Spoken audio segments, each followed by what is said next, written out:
I swapped souls with the poorest, heaviest girl in the entire school to keep our cover until we could switch back. We shared every detail of our lives, every secret. Then one day, she vanished. 10 years later, she resurfaced as the CEO's wife, nestled in the arms of Harrison, the boy who once swore on his life he would marry me. She thinks wearing my skin makes her a swan. But she forgot one thing. The rotting stench of a demon carries for miles. Chapter 1. Day 15 as Becky. The mirror still triggered a gag reflex.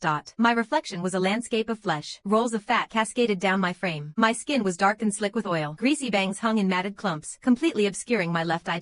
The right eye wasn't doing much better. The cheek meat pushed up so high it reduced my vision to a narrow, blurry slit. I splashed cold water on my face, trying to scrub away the feeling of foreign skin, and scrambled for the door. Honey, breakfast. Susan, Becky's mom, hobbled after me. Her bad leg dragged across the pavement as she tried to shove a plastic grocery bag filled with food into my hands. I skidded to a halt, grabbed the bag, stuffed it into my backpack, and sprinted for the bus stop.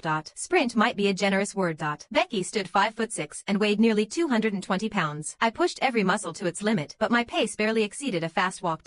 A simple jog felt like dying. My heart slammed against my ribs like a trapped bird. My chest tightened. Oxygen refused to enter my lungs. How did Becky survive gym class without cardiac arrest? I squeezed onto the bus, my oversized t-shirt already plastered to my back with sweat. Excuse me, sorry. I collapsed into the very last seat. The guy sitting by the window immediately recoiled. He pinched his nose, his face twisting in exaggerated disgust. I knew him. He was one of my orbiters. For the last 3 months, he had spent every morning trying to hand-deliver gourmet breakfasts to me, to Fallon. But now, he pressed himself against the cold glass, terrified that my arm might graze his hoodie. God, you reek. Disgusting. Becky's body was a furnace. It was summer, and I was drowning in my own perspiration. I looked down. Dark, wet patches had already bloomed on the collar and armpits of my yellow shirt. I shrank into myself, pulling my shoulders in, trying to occupy zero space. No wonder Becky wore a jacket even in July. Tears pricked my eyes as I remembered the whispers, the locker room giggles I used to ignore. I wiped my face. I had to fix this. Before I got my body back, I was going to help Becky shed this weight. Chapter 2. The panic attacks were finally subsiding. 2 weeks in this heavy, foreign body, and the screaming in my head had quieted to a dull roar. I owed that sanity to Becky, specifically, the real Becky, currently living her best life in my sculpted, size 0 body. She texted me constantly, reassuring me. We will fix this, Fallon. Just hold on. We are in this together. Warmth unfurled in my chest. I used to look right through her. Becky was the ghost of the hallway, the girl who ate alone in the bathroom stalls, the smudge on the pristine glass of our elite academy. If Fallon was the untouchable moon high above, Becky was the mud everyone wiped their boots on. But under that silence, she was kind. 2 weeks of shared trauma had bonded us tighter than blood. Best friends by necessity. I burst into the classroom, lungs wheezing like a broken accordion, just as the bell screamed. I collapsed into my seat in the back row. The leper colony. That was where Mr. Kraft put us, right next to the trash can. This school was a playground for the 1%. Old money, new money, tech money. Then there was us. Me, currently the scholarship kid's daughter, and Silas. Silas was here on an athletic scholarship. Dirt poor, just like Becky. Usually, he slept. Becky stared at the wall, an unspoken truce of invisibility. Today, I broke it.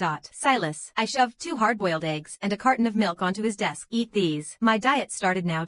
Becky's parents, Susan and Hank, were poor, but they compensated with calories. They loved her to death and proved it by stuffing her face. Breakfast was a feast. 6 eggs, 2 milks, 5 massive sausage biscuits.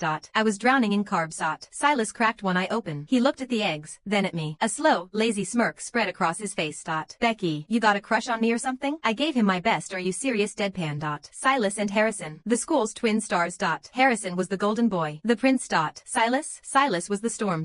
He had that dangerous, jagged edge, sun-bronzed skin, a jawline sharp enough to cut glass, and eyebrows that always looked like a challenge. He was undeniably gorgeous. But in a way that screamed red flag. Chapter 3. Relax. I'm not into guys. I took a sip of milk and tossed a foil-wrapped breakfast sandwich at his chest. I'm cutting calories. Hate to see good food go to waste. Consider it a perk of sitting in the splash zone. Silas was an orphan. His parents died in a car crash back in middle school, leaving him with his grandparents. The rumor mill said they scraped by collecting cans and scrap metal just to keep him enrolled here.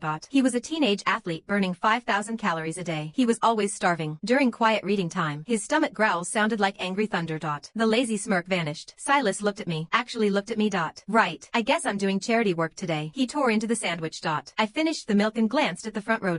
My seat, Fallon's seat, was empty. The bell was seconds away. Becky was never late. In the 2 weeks since the swap, she hadn't missed a second. Was she sick? I slipped my phone out. Texted my old number. Nothing. I dialed. Straight to voicemail. A sharp kick to my shin. I jumped. Silas jerked his chin toward the front. Mr. Kraft was patrolling. I shoved the phone deep into my bag just as his shadow fell over our desk. Homeroom was a blur of anxiety. Last night, Becky had been manic, texting me until 2 a.m. I found a way, Fallon. We're swapping back this week, I promise. The second the bell rang, I bolted. I cornered Mr. Kraft at his desk. Mr. Kraft, Fallon, why isn't she here? He blinked, light reflecting off his shiny scalp. He looked confused that Becky, the class stain, was asking about the class princess. She transferred. The summer sun streamed through the window, but my blood turned to ice. Transferred? Mr. Kraft pushed his glasses up his nose. The whole family moved to Europe. The paperwork was finalized last week. Her friends threw a going-away party on Friday. I assumed everyone knew. His mouth kept moving, but the sound cut out. The floor rushed up to meet me. The last thing I saw was Silas launching himself over his desk, reaching for me.